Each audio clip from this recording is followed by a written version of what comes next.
d'être attaqué en prison, jusqu'à ce que le clubhouse soit frappé par un missile anti-char. Voici les dirigeants des Hells Angels les plus dangereux d'Europe. Un Bent Svane Nilsen. En 1980, Bent Svane Nilsen, âgé de 22 ans, a cofondé le premier chapitre des Hells Angels en Scandinavie. Mais seulement 4 ans plus tard, un tribunal danois l'a reconnu coupable de 2 chefs de meurtre au premier degré et l'a condamné à 16 ans de prison. Cela aurait dû être la fin de l'histoire, mais ce n'était que le début. Au moment où il est sorti, il était censé être devenu insignifiant. Cela ne s'est pas passé comme prévu. Nilsen a refusé de reculer. Il a transformé sa cellule en clubhouse, dirigeant les opérations depuis l'intérieur, communiquant par les visites, prenant des décisions qui allaient façonner les Hells Angels sur tout un continent. Mais Nilsen n'a pas toujours été comme ça. Tout a commencé en 1975. C'était un jeune de 17 ans venant de Copenhague qui venait de rejoindre les Dirty Angels, un gang de rue local, violent, ambitieux et avide de plus. Et puis il a rencontré la bonne personne. Son nom était Willem van Boxtel. Il était le président néerlandais des Hells Angels, dont le chapitre d'Amsterdam était devenu le principal centre de transit de la cocaïne venant de Colombie, du cannabis venant du Maroc et de l'héroïne venant de Turquie, à destination de toute l'Europe. Il dirigeait effectivement toutes les opérations des Hells Angels sur le continent. Et maintenant, il préparait son expansion en Scandinavie. Pour cela, il avait besoin du bonhomme à Copenhague. Van Boxtel avait vu cette étincelle chez Nilsen. Et Nilsen allait diriger le chapitre de Copenhague. Le 30 décembre 1980, Nilsen a cofondé le premier chapitre scandinave des Hells Angels, dans le quartier Nørrebro de Copenhague. En moins de 3 ans, le chapitre était en guerre. L'ennemi était le Bullshit Motorcycle Club. Il contrôlait Freetown Christiania, le quartier anarchiste de Copenhague, et le plus grand marché ouvert de drogue en Europe à cette époque. Nilsen le voulait. Ce qui a suivi n'était pas une guerre de bikers, comme la plupart des gens l'imaginent. C'était une élimination systématique. Le conflit a duré de septembre 1983 à décembre 1985. 8 membres des Bullshit ont été tués, dont 3 de leurs présidents. Lorsque la police a fouillé le clubhouse abandonné en 1986, elle a trouvé un corps enterré sous le sol. Les Bullshit ne pouvaient pas survivre à la guerre de Nilsen. Ils ont abandonné leur clubhouse. Le club s'est dissous en 1988. Les Hells Angels ont tout pris. Après cela, les Hells Angels étaient seuls sur la scène criminelle danoise et aussi sur la scène nordique. Mais ensuite, la loi l'a rattrapé. Nilsen a été reconnu coupable de 2 homicides issus de la guerre et renvoyé en prison. La plupart des hommes auraient accepté cela. Nilsen ne l'a pas accepté. Non seulement il a continué à diriger le chapitre danois depuis l'intérieur, mais il l'a agrandi. À la fin des années 1980, toujours dans sa cellule, Nilsen a regardé la Suède et y a vu une opportunité. 3 gangs de bikers se disputaient déjà Malmö, chacun avide de domination. Nilsen a contacté les 3 et a fait une seule offre. Le club qui éliminerait les 2 autres en premier recevrait le premier chapitre des Hells Angels en Suède. Le combat a commencé. Les 3 gangs de Malmö se sont détruits entre eux. Les Dirty Draggers ont émergé des ruines, ont reçu leur patch officiel en 1993 et la Suède avait son premier chapitre des Hells Angels, construit entièrement grâce à une guerre par procuration dirigée depuis une couchette de prison danoise. Seulement 1 an plus tard, Nilsen a été libéré sous condition. Il est sorti dans un monde biker scandinave qu'il avait conçu depuis l'intérieur d'une cellule. Et quelques mois plus tard, la grande guerre des bikers nordiques avait commencé. Le conflit entre les Hells Angels et les Bandidos s'est étendu au Danemark, à la Suède, à la Norvège et à la Finlande, de janvier 1994 à septembre 1997. 11 personnes ont été tuées, 74 tentatives de meurtre. Des roquettes anti-chars ont été volées dans des installations militaires scandinaves uniquement pour être utilisées contre des rivaux. 6 octobre 1996, à 3h05 du matin, un prospect des Bandidos est monté sur le toit d'un bâtiment situé à côté du clubhouse des Hells Angels, à Copenhagen. Il a levé un lance-roquette Carl Gustav et a tiré directement dans un bâtiment où 150 personnes assistaient à une fête. La roquette a traversé le béton. 2 personnes sont mortes. 19 ont été blessées. L'une des victimes était une femme de 29 ans du quartier qui n'avait aucun lien avec l'un ou l'autre club. Elle avait simplement accepté une invitation. Le gouvernement danois a adopté une législation d'urgence anti-bikers en moins de 10 jours. La Norvège a créé une task force conjointe. La DEA est arrivée sur place. 4 pays coordonnaient désormais leur réponse à ce que 2 clubs de motards avaient transformé en guerre. Mais Nielsen n'a pas laissé la guerre suivre son cours. Il est directement revenu au leadership, a pris sa place à la table des négociations à Seattle durant l'été 1997 et a représenté les Hells Angels européens aux côtés de Sonny Barger lui-même. Les 2 camps avaient décidé que la guerre coûtait trop cher.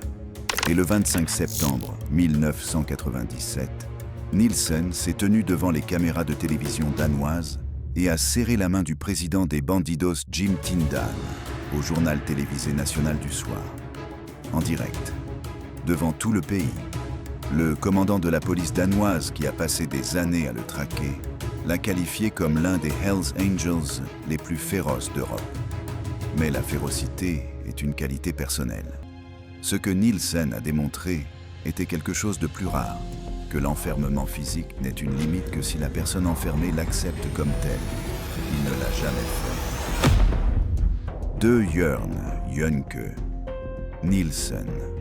Nous étions le 25 mai 1984. Henning Norbert Knudsen, mieux connu sous le nom de Makrell, était le président national du Bullshit Motorcycle Club. Il avait survécu à près d'1 an de guerre des gangs contre les Hells Angels. Il avait enterré des amis. Il avait maintenu son club uni. Ce matin-là, il se trouvait sur l'allée de sa propre maison. Jørn Nielsen s'est approché, a levé une mitraillette et l'a abattu.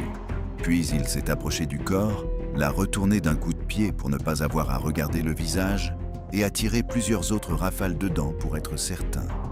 La femme de Knudsen regardait toute la scène. Nielsen est parti. Ce seul acte a montré à tout le Bullshit Motorcycle Club quel genre de guerre c'était. Peu de temps après, le club s'est dissous. Les Hells Angels ont tout pris. Mais pour comprendre Jørn Nielsen, il faut remonter plus loin. Sa carrière criminelle avait commencé en 1975 lorsque la police l'avait arrêté pour une bagarre dans un bar. Il avait 15 ans. 3 ans plus tard, il était de retour en prison pour avoir poignardé un homme. Cette même année, il a aussi acheté sa première moto. Et lorsqu'il est sorti de prison en 1980, il a immédiatement fait 2 choses. Il a cofondé le premier chapitre des Hells Angels de toute la Scandinavie, basé dans le quartier Nørrebro de Copenhagen. Et il a commencé à construire la réputation qui ferait de lui l'un des hommes les plus redoutés du Danemark. Le chapitre qu'il a cofondé avec Ben Sven Nielsen n'était pas grand au départ. Mais il était organisé et il était violent. En moins de 3 ans, il était en guerre contre le Bullshit MC. Et le 25 mai 1984, Jørn Nielsen a personnellement mis fin à cette guerre sur une allée à Copenhagen. Puis, il s'est enfui. Il a fui au Canada et a rejoint le chapitre East End Vancouver des Hells Angels. Sous un faux nom, le chapitre East End Vancouver était considéré comme le plus violent des chapitres des Hells Angels dans l'ouest du Canada. Il s'y est parfaitement intégré. Mais les autorités danoises n'en avaient pas fini avec lui. Il a été retrouvé, extradé vers le Danemark, puis condamné à 16 ans de prison. Depuis la prison, il a fait quelque chose d'inattendu. Il est devenu célèbre. Nielsen apparaissait régulièrement à la télévision danoise. Il a écrit des mémoires à succès intitulés « Mitt Liv », ce qui signifie « My Life », dans lesquels il se présentait comme une victime de la société conformiste danoise. Il affirmait être persécuté simplement parce qu'il ne rentrait pas dans le moule. Des millions de Danois l'ont lu. Il est devenu une véritable célébrité. le même homme qui avait abattu le président rival sur l'allée de sa propre maison pendant que la femme de celui-ci donnait désormais des interviews télévisées et gagnait la sympathie du public. Mais tout le monde n'était pas compatissant. En 1996, durant la Grande Guerre des bikers nordiques, les bandidos ont décidé de régler leur compte avec lui pendant qu'il était enfermé. Ils ont infiltré sa cellule à la prison d'État de Giderup. Ils ont tiré plus de 20 balles à travers la fenêtre de la cellule. Ils l'ont touché 3 fois. Il a survécu. Après sa libération, Nielsen a continué à rester une figure publique au Danemark. Il avait passé des années à construire son image d'homme articulé et controversé, visage du monde des bikers hors la loi. Mais en novembre 2020, le club qu'il avait cofondé 40 ans plus tôt a pris une décision à son sujet. Les Hells Angels ont expulsé Jørn Nielsen en bad standing. Bad standing n'est pas un départ neutre. C'est la pire issue possible dans cet univers. Cela signifie que le club le considère comme un ennemi. L'homme qui avait construit le premier chapitre scandinave, personnellement tué le président rival, survécu à une tentative d'assassinat en prison et écrit un livre à succès sur tout cela, vivait désormais en exil volontaire en Nouvelle-Zélande. 3. Willem Big Willem van Boxtel. À son apogée, le réseau d'un seul homme contrôlait le flux de cocaïne venant de Colombie, de cannabis venant du Maroc et d'héroïne venant de Turquie et d'Afghanistan, le tout transitant par 2 ports vers le reste de l'Europe. Cet homme n'était pas un chef de cartel, ce n'était pas un responsable gouvernemental. C'était le président du chapitre des Hells Angels d'Amsterdam. Son nom était Willem van Boxtel. Mais l'histoire de la manière dont il en est arrivé là ne commence pas avec la drogue. Elle commence avec un lycée.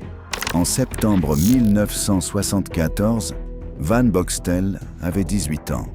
Lui et son gang ont envahi une école à Amsterdam, frappé 2 enseignants, frappé un groupe d'étudiants, frappé un mari venu aider sa femme, l'ont jeté dans une cage d'escalier, puis ont traversé la rue pour battre le propriétaire d'un snack tellement violemment que l'homme a dû être hospitalisé. La police est arrivée et l'a arrêté avant qu'il ne puisse faire davantage de dégâts.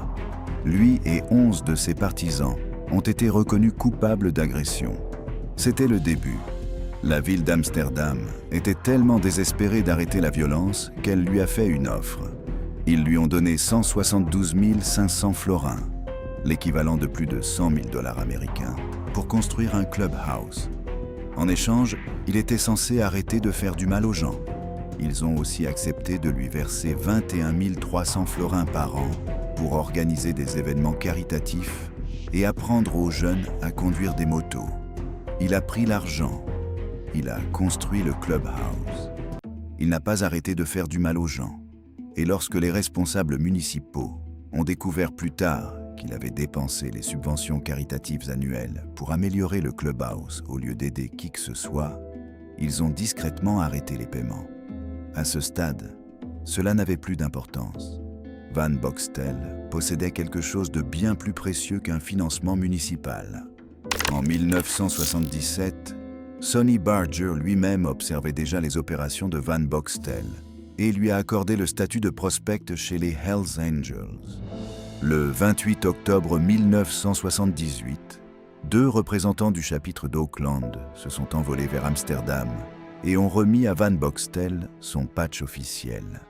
Il a été déclaré président du premier chapitre des Hells Angels aux Pays-Bas. Il est passé immédiatement à l'action. Il a pris le contrôle des ports d'Amsterdam et de Rotterdam et les a transformés en principaux centres de transit de drogue pour toute l'Europe. Et chaque chapitre des Hells Angels en Europe voulant accéder à la marchandise devait passer par Van Boxtel. La police suédoise l'a confirmé. La police norvégienne l'a confirmé. La police danoise l'a confirmé. Les 3 forces ont officiellement déclaré que le chapitre d'Amsterdam de Van Boxtel détenait l'autorité ultime sur tous les chapitres des Hells Angels en Scandinavie. Il n'était pas seulement un président de chapitre, il était l'infrastructure. Il a construit des relations avec les chapitres des Hells Angels en Allemagne, en Grande-Bretagne, en Autriche et en Australie. Des membres de tous ces pays faisèrent le voyage jusqu'à Amsterdam, spécialement pour le rencontrer. Les journalistes canadiens Julian Scher et William Marsden, qui ont passé des années à enquêter sur les Hells Angels en Europe, ont conclu que Van Boxtel avait créé l'une des organisations criminelles les plus puissantes d'Europe. Un homme qui avait commencé sa carrière criminelle en frappant un lycéen avait construit l'épine dorsale du trafic de drogue des Hells Angels sur tout un continent. La ville d'Amsterdam avait payé le clubhouse depuis lequel il dirigeait tout cela. 4. Frank Hannebuth. Les journaux locaux de Hanover le décrivaient comme raffiné et respecté. Des politiciens assistaient à ces événements. Des chefs d'entreprise l'accueillaient. Il était photographié lors de rassemblements civiques, de fonctions caritatives et de célébrations communautaires. Un reportage local le décrivait comme l'homme qui avait apporté de l'ordre au quartier rouge de Hanover. Le genre de figure qui avait remplacé le chaos par une structure et rendu le quartier plus sûr pour tous ceux qui y vivaient. C'était la version publique de Frank Hannebuth. L'autre version était celle sur laquelle les forces de l'ordre européennes constituaient un dossier depuis plus de 10 ans. Hannebuth est né en 1964 à Hanover. Il s'est formé comme charpentier. Puis il est devenu boxeur professionnel, combattant de 1991 à 1996. Et quelque part entre les deux, il a commencé à travailler comme proxénète dans le quartier rouge de Hanover, apprenant la géographie de l'économie criminelle de la ville avant d'avoir l'organisation nécessaire pour la contrôler. En 1995, il a rejoint les Bones MC. 4 ans plus tard, il est passé chez les Hells Angels. Et à partir de ce moment-là, le chapitre de Hanover a grandi plus vite et est devenu plus riche que n'importe quel autre chapitre des Hells Angels en Allemagne. La source de revenus était simple et constante. Hannebuth contrôlait des bordels sur la Reeperbahn de Hambourg, le quartier rouge le plus célèbre d'Europe. À leur apogée, ces bordels généraient 150 000 € par mois. Pas par an, par mois. En 2001, il a été condamné pour agression ayant causé de graves blessures corporelles et condamné à 3 ans de prison. Il a purgé sa peine et est sorti. Puis il s'est développé. Après sa libération, Hannebuth a construit quelque chose qui allait au-delà d'une infrastructure criminelle. Il a cultivé des relations avec l'establishment politique de Hanover. Il assistait aux bons événements, faisait les bons dons et se positionnait comme une présence civique légitime. La presse locale y a cru. Pendant des années, il a bénéficié d'un niveau d'acceptation publique qu'aucun autre dirigeant des Hells Angels en Europe n'avait réussi à atteindre. Mais il ne se contentait pas de l'Allemagne seule. Il a déménagé à Majorca, l'île espagnole devenue l'une des économies touristiques les plus lucratives d'Europe, et s'y est établi comme président de chapitre. Les enquêteurs espagnols ont commencé à monter un dossier. En juillet 2013, la police espagnole l'a arrêté à Majorca avec des dizaines d'associés. Les accusations étaient graves. Direction d'une organisation criminelle, prostitution, trafic de drogue et blanchiment d'argent. Le procès s'est ouvert devant la Haute Cour de Madrid en janvier 2023. Les médias européens, couvrant la procédure, décrivaient Hannebuth comme le chef de tous les Hells Angels en Europe. Cette description est apparue dans plusieurs médias à travers plusieurs pays.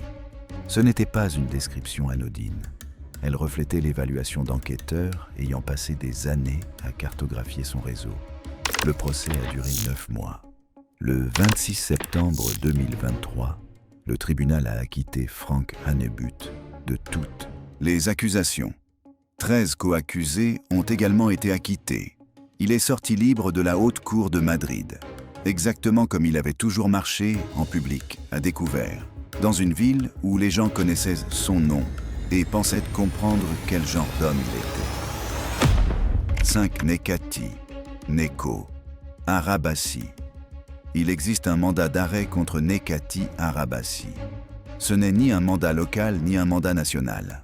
C'est un mandat d'arrêt européen émis par l'Espagne en 2015 et valable dans tous les États membres de l'Union européenne. Cela ne signifie rien. Arabassi a été photographié à Monaco. Il a été photographié à Dubaï. Il se déplace ouvertement et publiquement, sans inquiétude apparente concernant le mandat portant son nom. Les forces de l'ordre européennes savent exactement qui il est et exactement où il se trouve. elles ne peuvent rien lui faire. La raison est simple. La Turquie n'extrade pas ses propres citoyens. Et Arabassi est citoyen turc. Ce fait juridique est la raison pour laquelle il est encore libre. Arabassi est né en 1972 à Cologne. En apparence, il dirigeait un commerce de fruits. En réalité, il contrôlait le milieu des videurs et le réseau de bordels à travers Cologne, Leverkusen, Francfort et toute la région de la Ruhr. Le commerce de fruits était la couverture. Les videurs étaient l'exécution. Les bordels étaient les revenus. Pendant des années, cela a fonctionné.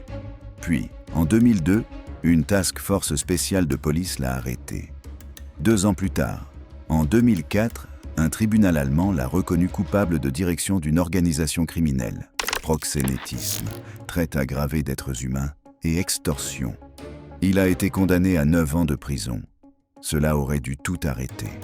Mais pendant qu'Arabassi purgeait sa peine, quelque chose s'est produit qui montrait exactement qui il était. Il aurait décidé de faire tuer le procureur chargé de son dossier.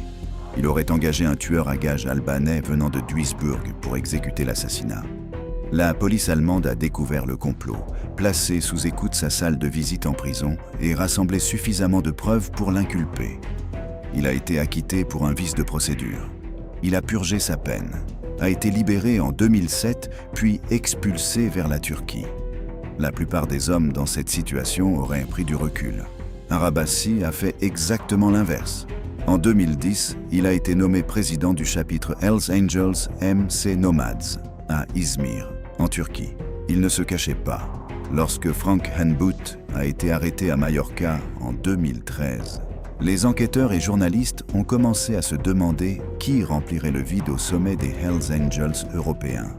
Le nom d'Arabati est apparu immédiatement. Il était considéré comme le principal candidat. L'Espagne a réagi en émettant le mandat d'arrêt européen en 2015. Il concernait le crime organisé, l'extorsion, le trafic de drogue et la gestion de bordels. Tous les États membres de l'UE ont été officiellement informés.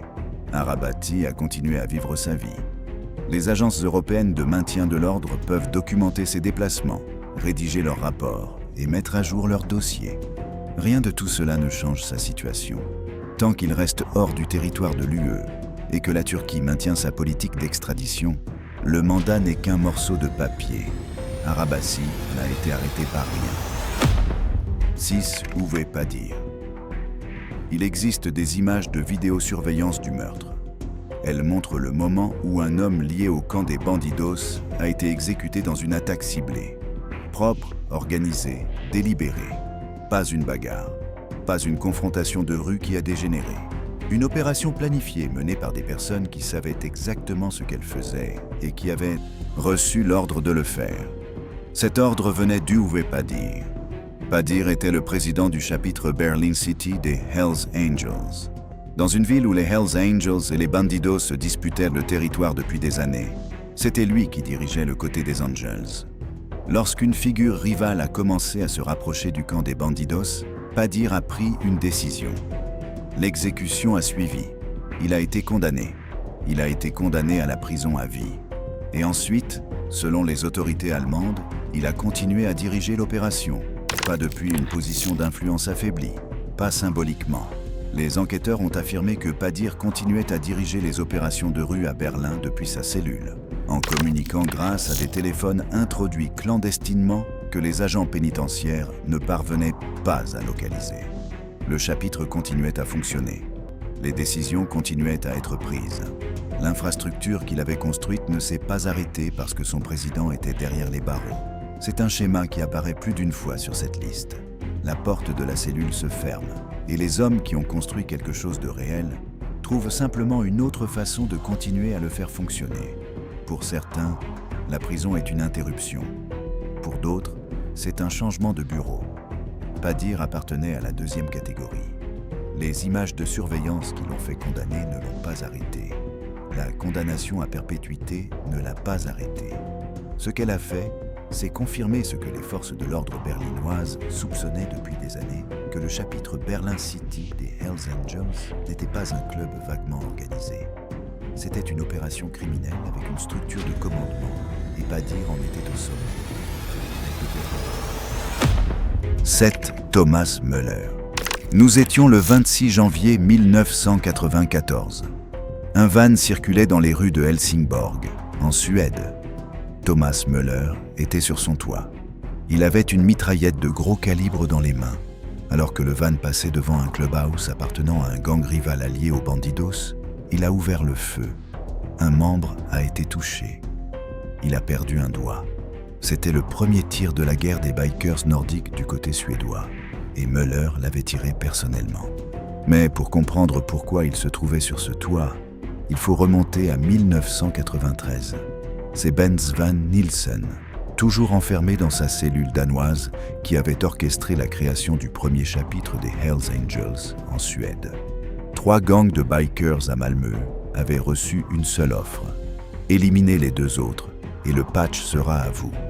Les Dirty Draggers avaient remporté cette guerre, et le jour où ils ont reçu leur patch officiel des Hells Angels en 1993, Thomas Müller est devenu le président fondateur du premier chapitre des Hells Angels en Suède.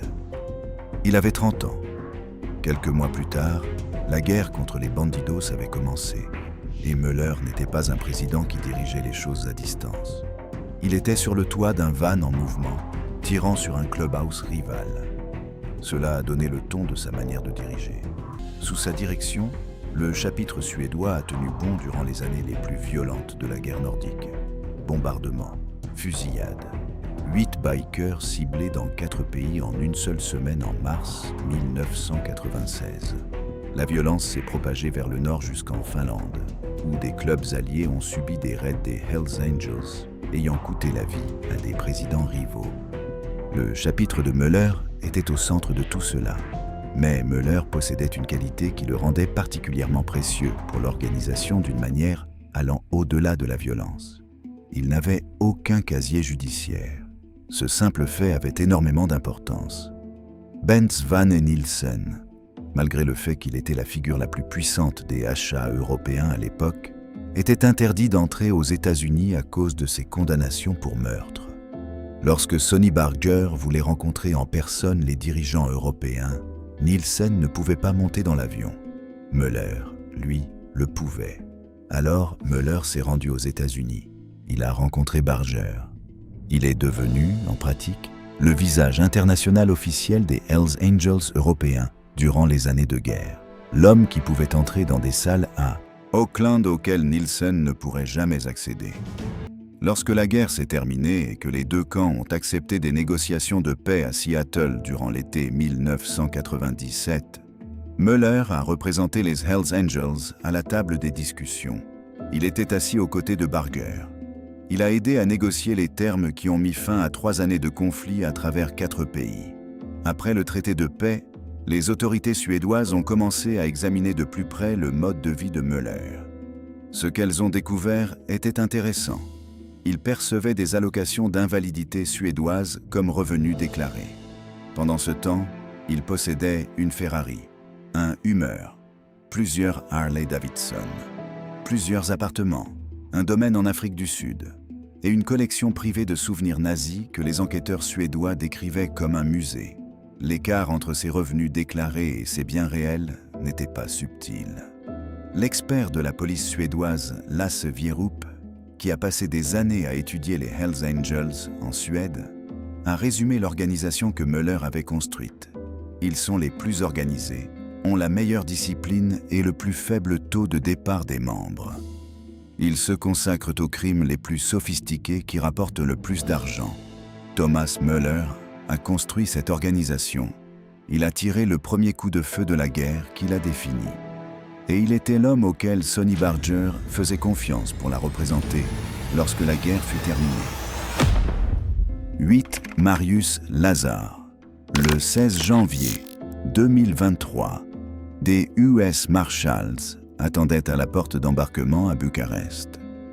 La Roumanie avait approuvé la demande d'extradition. Les documents étaient signés. Le vol était prêt. Et Marius Lazar, le fondateur du premier chapitre des Hells Angels en Roumanie, n'avait plus d'option. Il est monté dans l'avion. Mais pour comprendre pourquoi des marshals fédéraux américains attendaient à une porte d'embarquement à Bucarest un biker roumain, il faut revenir à ce que Lazar avait construit. La Roumanie n'avait jamais été un territoire traditionnel des Hells Angels. La présence européenne du club avait été construite depuis l'Ouest, Amsterdam, Hambourg, Copenhague et London. L'Europe de l'Est était une réflexion secondaire pendant la plupart des années d'expansion du club. Lazar a changé cela. Il a fondé le premier chapitre des Hells Angels en Roumanie et a immédiatement commencé à le connecter à quelque chose de bien plus grand que des opérations criminelles locales. Il a construit une filière transatlantique de cocaïne. Le réseau faisait passer de la cocaïne des États-Unis vers l'Europe. Des membres de l'opération voyageaient à Bucarest pour organiser la logistique du transport. L'argent ressortait ensuite à travers l'immobilier roumain, blanchi proprement avant d'être déplacé à nouveau. Ce n'était pas une petite opération, ce n'était pas improvisé. C'était une entreprise criminelle structurée, avec une portée internationale, dirigée par un homme qui s'était positionné à la jonction entre l'offre américaine et la demande européenne. Les enquêteurs roumains et américains ont commencé à travailler ensemble sur l'affaire. Lorsqu'ils sont passés à l'action, les résultats ont été importants. Des raids à travers Bucarest et le comté d'Ilfov ont permis de saisir 2 voitures de luxe, 12 motos, 200 000 $ américains en espèces, des armes et de la cocaïne. Mais Lazar n'a pas été arrêté immédiatement. Le processus d'extradition a pris du temps. La Roumanie devait examiner la demande, évaluer sa base juridique et approuver le transfert. Pendant ce processus, Lazar est resté en Roumanie. Il y avait construit son chapitre. Il y avait construit sa vie. Et pendant un temps, il semblait que la distance entre Bucarest et un tribunal fédéral américain pourrait suffire à le protéger. Ce ne fut pas le cas. En janvier 2023, la Roumanie a approuvé la demande. Les US Marshals sont arrivés. Et le 16 janvier, Lazar a été escorté vers un avion à destination des États-Unis. Le 17 novembre 2023, un jury fédéral à Beaumont, au Texas, l'a reconnu coupable de 3 chefs d'accusation. Complot en vue de commettre du racket, complot pour importer de la cocaïne, complot en vue de blanchiment d'argent. La peine était de 300 mois, 25 ans dans une prison fédérale américaine, pour l'homme qui avait planté le drapeau des Hells Angels en Roumanie et construit un réseau de cocaïne traversant un océan. Il avait passé des années à opérer dans un pays où la juridiction américaine semblait abstraite et lointaine. Au final, la distance n'a rien changé. L'affaire l'a poursuivi, l'extradition l'a rattrapé, et un jury au Texas a terminé ce que des enquêteurs sur 2 continents avaient commencé. 9. Leif Ivar Christiansen. La plupart des gens, lorsqu'ils pensent à ce qu'un dirigeant des Hells Angels contrôle, pensent à la drogue. Ils pensent aux armes. Ils pensent aux réseaux de prostitution, à la contrebande portuaire et aux filières internationales de cocaïne. Leif Ivar Christiansen contrôlait l'industrie norvégienne du piercing et du tatouage. Ce détail paraît presque absurde comparé aux noms placés avant lui sur cette liste. Mais c'est précisément ce détail qui le rend important à comprendre. Parce qu'il révèle non pas un homme limité dans son ambition, il révèle une organisation tellement intégrée dans la société norvégienne qu'elle avait dépassé les marchés criminels traditionnels et extorquait désormais de l'argent à des industries légitimes par la peur. Christiansen était considéré comme le dirigeant des Hells Angels en Norvège. Sous sa direction, le chapitre norvégien ne fonctionnait pas comme un club de bikers vaguement organisé. Il fonctionnait comme une entreprise criminelle avec une structure, une hiérarchie et des règles applicables concernant qui avait le droit de concurrencer dans quel marché. Si vous vouliez ouvrir un studio de piercing en Norvège, vous deviez comprendre qui contrôlait ce secteur. Si vous vouliez gérer un salon de tatouage, c'était pareil. Les concurrents qui ne respectaient pas les conditions des Angels ne restaient pas en activité. Certains étaient volés, certains étaient menacés. Le message était cohérent et efficace. En 2011, le tribunal du district de Sør-Trøndelag a reconnu Christiansen coupable de vol aggravé, de multiples accusations liées à la drogue et de menaces envers des concurrents dans l'industrie du piercing et du tatouage. Il a été condamné à 57 mois de prison et à une amende de 275 000 couronnes norvégiennes. Mais cette condamnation ne représentait qu'une partie du tableau. En 2012, Kripos, l'unité d'enquête criminelle de la police norvégienne, avait compilé les chiffres concernant ce que les Hells Angels étaient devenus sous sa direction. 120 membres des Hells Angels en Norvège. 400 condamnations pénales à eux tous. Environ 1000 violations du code pénal norvégien. Les condamnations concernaient des violences, des viols, des crimes graves liés à la drogue et des menaces. Kripos a officiellement qualifié l'organisation sur la base de ces chiffres. Ils ont déclaré que le Hells Angels Motorcycle Club était une organisation criminelle, pas une organisation avec des membres criminels, pas un club auquel quelques mauvaises personnes appartenaient par hasard, une organisation criminelle. Cette qualification avait des conséquences juridiques. Elle changeait la manière dont la police pouvait enquêter, dont les procureurs pouvaient inculper et dont les tribunaux pouvaient prononcer les peines. C'était le type de classification que les gouvernements réservent aux organisations ayant franchi le seuil entre criminalité individuelle et criminalité institutionnelle. Christiansen avait conduit le chapitre norvégien jusqu'à ce seuil. L'industrie du piercing et du tatouage n'était pas l'essentiel. L'essentiel était qu'au moment où son chapitre extorquait de l'argent au salon de tatouage, il avait déjà saturé tous les marchés criminels plus évidents et cherchait de nouveaux secteurs. Voilà à quoi ressemble une organisation lorsqu'elle existe depuis assez longtemps et avec assez de discipline pour manquer de cibles faciles. Kripos l'a remarqué, les tribunaux l'ont remarqué. Et en 2011, l'homme qui se trouvait au sommet de tout cela a reçu sa peine et est allé en prison. Le chapitre continue à fonctionner. 10 Christian Sass Middelbo. Nous étions le 6 octobre 1996, 3h05 du matin. Un prospect des Bandidos est monté sur le toit d'un bâtiment directement adjacent au clubhouse des Hells Angels à Copenhagen. Il a posé un lance-roquette Carl Gustaf sur son épaule. Il a visé un bâtiment où environ 150 personnes assistaient à une fête. Il a tiré. La roquette a traversé le béton. 2 personnes sont mortes. 19 ont été blessées. L'une des victimes était une femme de 29 ans du quartier qui avait accepté une invitation à l'événement. Elle n'avait aucun lien avec l'un ou l'autre club. Elle était simplement présente. Christian Middelbo se trouvait à l'intérieur du bâtiment lorsque la roquette a frappé. Il était le président national des Hells Angels au Danemark. La fête était la Viking Party annuelle, l'un des rassemblements annuels les plus importants du chapitre. C'est lui qui l'avait organisé. Il a été blessé dans l'attaque. 2 des personnes autour de lui n'y ont pas survécu. Le gouvernement danois a adopté une législation d'urgence anti-bikers en moins de 10 jours. La Rockerloven, la loi Rocker, est devenue loi le 15 octobre 1996, seulement 9 jours après l'attaque. Elle donnait à la police le pouvoir d'expulser les bikers de leur clubhouse. Elle a été rédigée, débattue et adoptée en moins de 2 semaines parce qu'un lance-roquette avait été tiré contre un bâtiment rempli de personnes au milieu de Copenhagen et que le gouvernement ne disposait d'aucun cadre juridique adéquat pour répondre. Une attaque, 9 jours, une nouvelle législation nationale.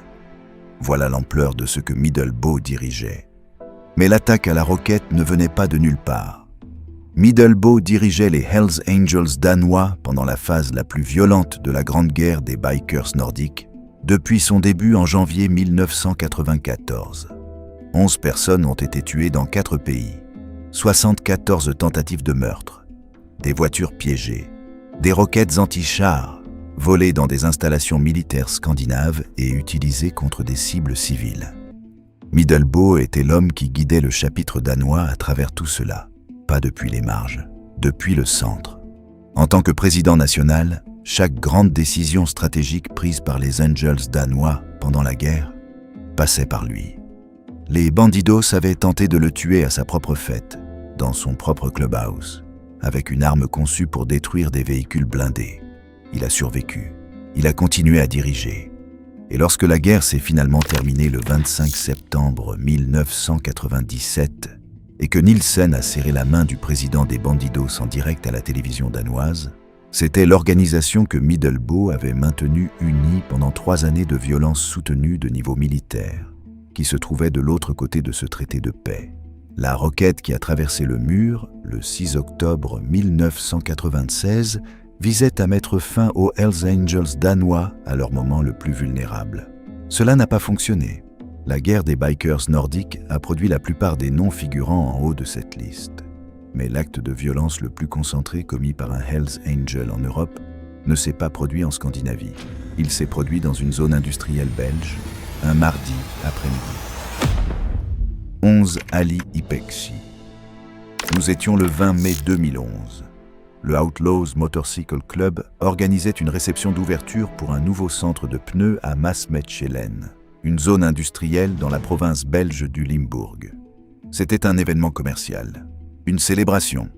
Des membres, hangarounds et supporters s'étaient ainsi rassemblés pour marquer l'occasion. Il n'y avait aucune raison de s'attendre à ce qui allait suivre. Ali Ipeksi est entré. C'était un membre des Hells Angels. Il a levé une arme et a abattu 3 personnes. Le membre des Outlaws, Freddy Pute, le hangaround Jeff Benken, le supporter Michael Gerikens. Puis il est parti. 3 personnes ont été tuées lors de l'ouverture d'une entreprise dans une zone industrielle en plein jour. Pas pendant une guerre, pas dans le cadre d'un conflit prolongé avec des escalades documentées des 2 côtés. Un seul homme est entré dans l'événement d'un club rival et a exécuté 3 personnes. Les procureurs belges ont monté leur dossier. Les preuves n'étaient pas compliquées. Ipeksi était présent. 3 personnes étaient mortes. Le 6 février 2015, un tribunal belge l'a reconnu coupable de triple meurtre. Il a été condamné à 30 ans de prison. L'attaque de Maasmechelen se distinguait de presque tout le reste de cette liste précisément par son cadre. La guerre des bikers nordiques avait été un conflit soutenu de niveau, militaire à travers 4 pays, avec des roquettes, des voitures piégées et des task forces gouvernementales. Ici, nous étions un mardi après-midi dans une zone industrielle en Belgique. Les Outlaws et les Hells Angels étaient ennemis à travers l'Europe depuis des décennies. Cette rivalité avait produit de la violence dans plusieurs pays sur plusieurs années. Mais ce qu'Ipeksi a fait à Maasmechelen ne faisait pas partie d'une guerre déclarée, ni d'une campagne coordonnée. C'était un homme, une décision et 3 personnes qui ne sont jamais ressorties de l'ouverture d'un centre de pneus. 12 Vagn Smith. Nous étions le 7 juin 1997. Lisledge est une petite ville touristique sur la côte nord du Danemark. Le genre d'endroit où les gens vont en été pour le littoral et le calme. Cet après-midi-là, 4 membres des Bandidos se trouvaient à l'extérieur d'un restaurant. Vagn Smith leur a tiré dessus. Björn Gudmandsen est mort sur place. 3 autres ont été blessés. Ce n'était pas une escalade. Ce n'était pas une bagarre qui avait dégénéré. Smith était venu à ce restaurant avec une arme et une intention. Il a tiré sur 4 personnes devant un restaurant touristique dans une ville côtière en plein jour, au milieu de l'été, sous les yeux d'un quartier qui n'avait rien à voir avec la guerre menée autour de lui. La guerre des bikers nordiques durait déjà depuis plus de 3 ans à ce moment-là. 11 personnes avaient déjà été tuées, qui montrait ce que la guerre était devenue au milieu de l'année 1997. Elle s'était propagée partout. Elle n'était plus limitée aux clubhouses, aux ruelles et aux zones industrielles. Elle se déroulait désormais devant des restaurants dans des villes touristiques lors d'après-midi d'été. Les passants innocents n'étaient pas seulement en danger. Ils étaient présents. Ils regardaient. Les procureurs danois ont inculpé Smith pour meurtre et 3 tentatives de meurtre. Le 20 novembre 1998, le tribunal a rendu son verdict. Coupable sur tous les chefs d'accusation, il a été condamné à la prison à vie. Vagn Smith est devenu l'un des très rares membres des Hells Angels dans toute la guerre des bikers nordiques à recevoir une condamnation directe pour meurtre spécifiquement lié à des violences commises pendant le conflit. La plupart des meurtres de la guerre ont été poursuivis sous des accusations de complot, de complicité, ou n'ont pas été poursuivis du tout, faute de preuves directes. Smith avait tiré sur 4 personnes devant un restaurant dans une ville touristique, avec des témoins présents. Il n'y avait pas beaucoup de place pour l'ambiguïté. Prison à vie. 20 novembre 1998. La guerre s'était terminée 10 mois avant sa condamnation. La condamnation de Smith faisait partie de ce règlement de compte. C'était lui qui avait tiré les coups de feu. Le règlement de compte l'a retrouvé. 13. Alan Snob Fisher. En juin 2002, un président de chapitre des Hells Angels a mené un cortège à travers les rues de London sur une Harley Davidson dans le cadre du défilé du Jubilé d'or de la Reine. L'événement célébrait les 50 ans de règne de Queen Elizabeth II. C'était l'une des plus grandes célébrations publiques de l'histoire britannique. Des millions de personnes bordèrent les rues. Le cortège était diffusé à la télévision nationale et quelque part à l'intérieur, représentant son chapitre, se trouvait Alan Snob Fisher, président des Hells Angels de London, le chapitre le plus ancien et le plus riche du Royaume-Uni. Buckingham Palace a confirmé plus tard qu'il n'avait eu connaissance d'aucun acte répréhensible lié aux participants. Cette image, un président des Hells Angels, roulant dans un défilé royal devant des millions de personnes, capturait quelque chose de précis dans la manière dont le chapitre britannique fonctionnait, ce qui le distinguait de presque tous les autres chapitres en Europe. Dans aucun autre pays au monde, les Hells Angels ne bénéficient d'un traitement aussi favorable qu'au Royaume-Uni. Cette évaluation ne venait ni d'un journaliste ni d'un commentateur, mais du National Criminal Intelligence Service, la propre unité britannique de lutte contre le crime organisé. Ils l'ont dit directement, officiellement. Les Hells Angels britanniques avaient passé des années à construire une opération de relations publiques qui était, à tout point de vue, efficace. Ils s'enveloppaient dans l'Union Jack. Ils se présentaient comme des défenseurs patriotiques des valeurs britanniques. Ils faisaient des dons à des œuvres caritatives. Ils participaient à des défilés. Et pendant qu'ils faisaient tout cela, le NCIS construisait une image très différente de ce que le chapitre de London dirigeait réellement. Le réseau de Fisher avait attiré l'attention des enquêteurs non seulement en Grande-Bretagne, mais aussi à l'international.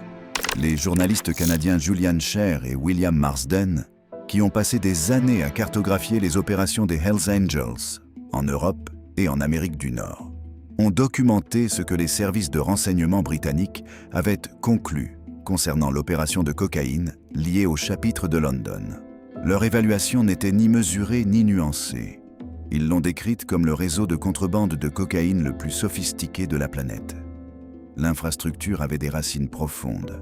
En 1994, les Hells Angels de Montréal avaient tenté d'expédier 500 kilos de cocaïne directement au chapitre de London.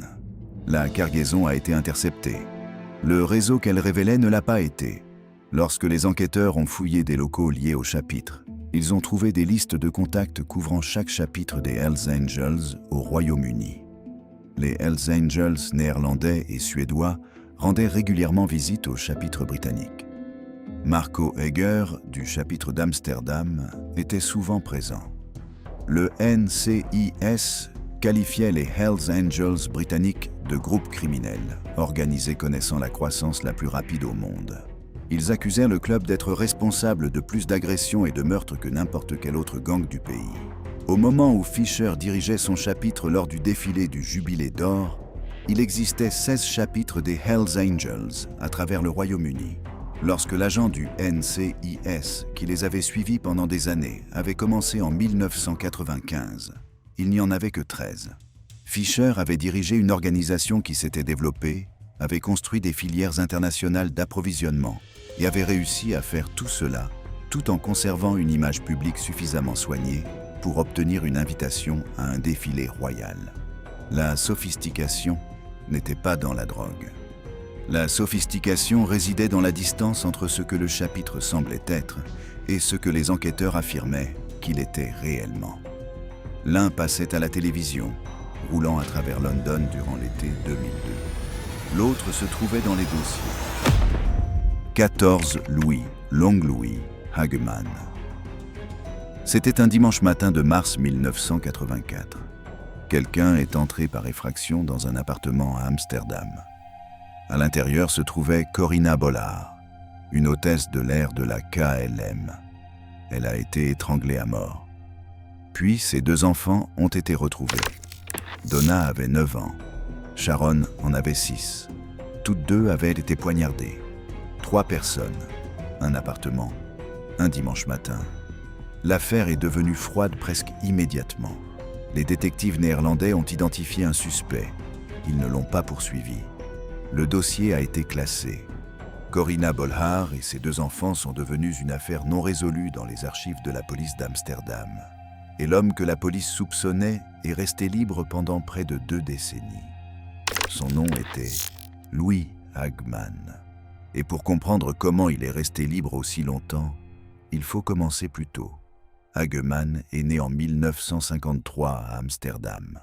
Dans les rues, il était connu sous le nom de Long Louis, un homme grand et musclé qui portait les cheveux longs attachés en queue de cheval, avec un bandana rouge noué en permanence autour du front. Lorsqu'il a rejoint le chapitre des Hells Angels d'Amsterdam sous Willem van Boxtel, il avait déjà construit un casier judiciaire que les enquêteurs canadiens Julian Scher et William Marsden décriraient plus tard comme comprenant viol aggravé, drogue, vol à main armée, agression, torture et lancer d'une grenade sur un policier.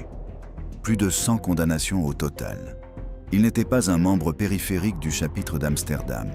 Il était l'un de ses membres les plus redoutés. En 1983, Hagman s'est lié d'amitié avec un jeune couple irlandais nommé Stephen Hampton et Joan Wilson, qui avaient déménagé à Amsterdam pour fuir la violence d'Irlande du Nord.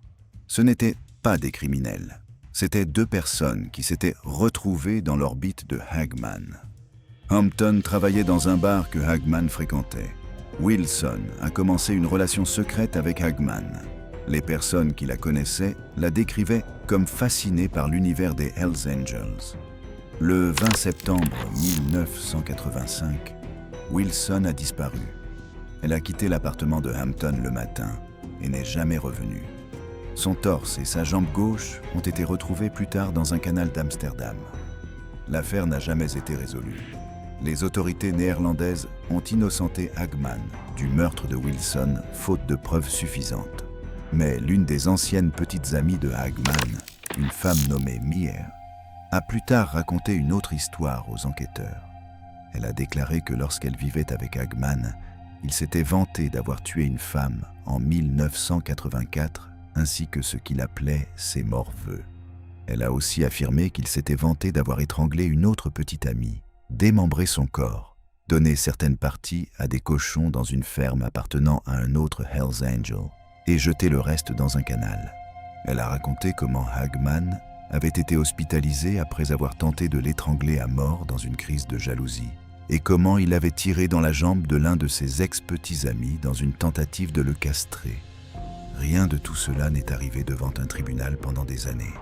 Puis, en 2001, le journaliste néerlandais Peter R. de Vries a commencé à enquêter sur l'affaire Bollard pour son émission télévisée criminelle. Les Pays-Bas avaient un délai de prescription de 18 ans pour les meurtres.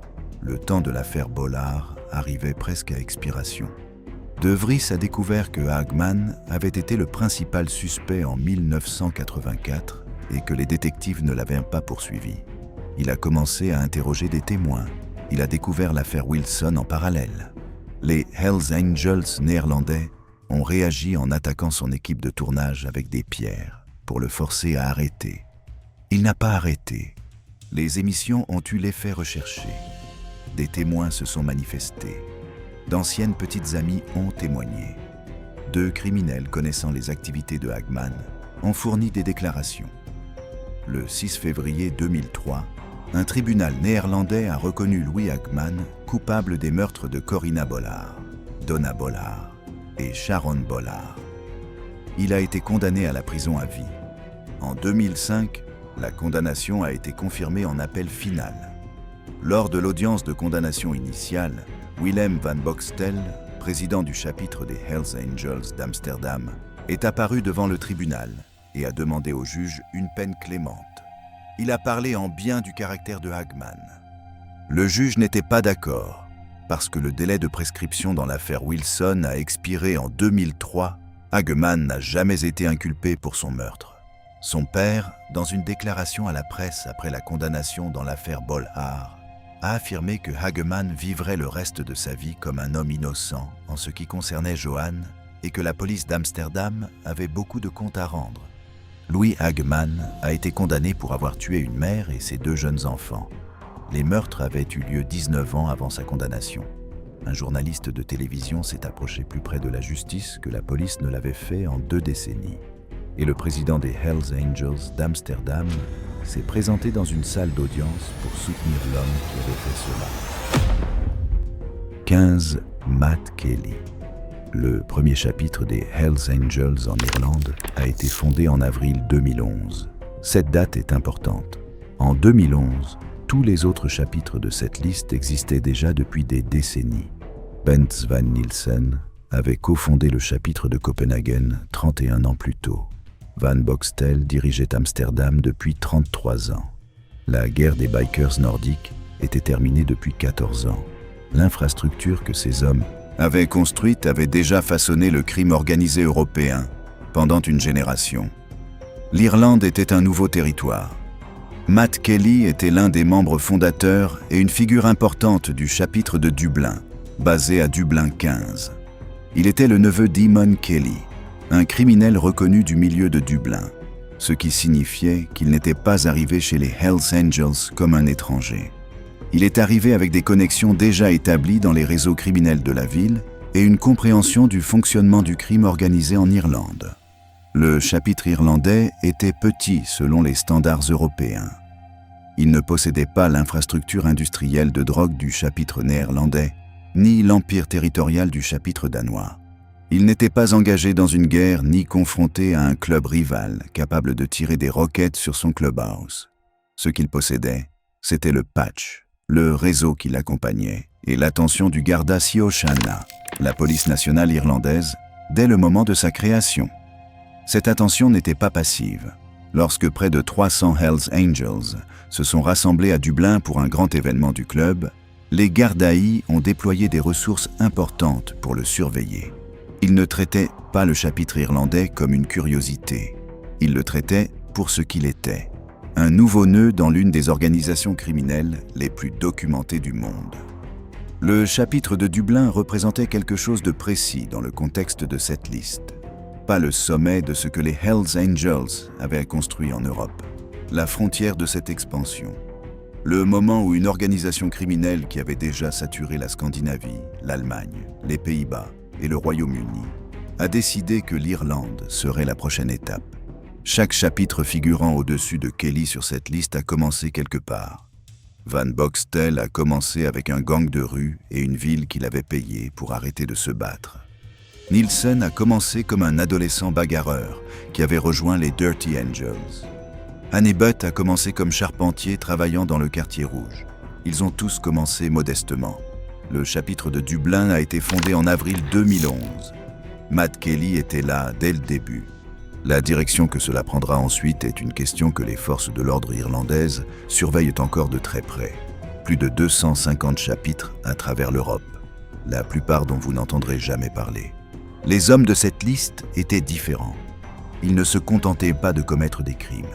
Ils ont construit des institutions, déclenché des guerres et forcé des gouvernements à réécrire leurs lois. Certains sont en prison, certains sont en exil. Et au moins, l'un d'entre eux est encore photographié à Monaco, portant un mandat d'arrêt européen qui ne signifie rien. Mais que se passe-t-il lorsqu'un homme décide d'affronter tout un système judiciaire et manque presque de gagner ? Cliquez sur la prochaine vidéo pour le découvrir.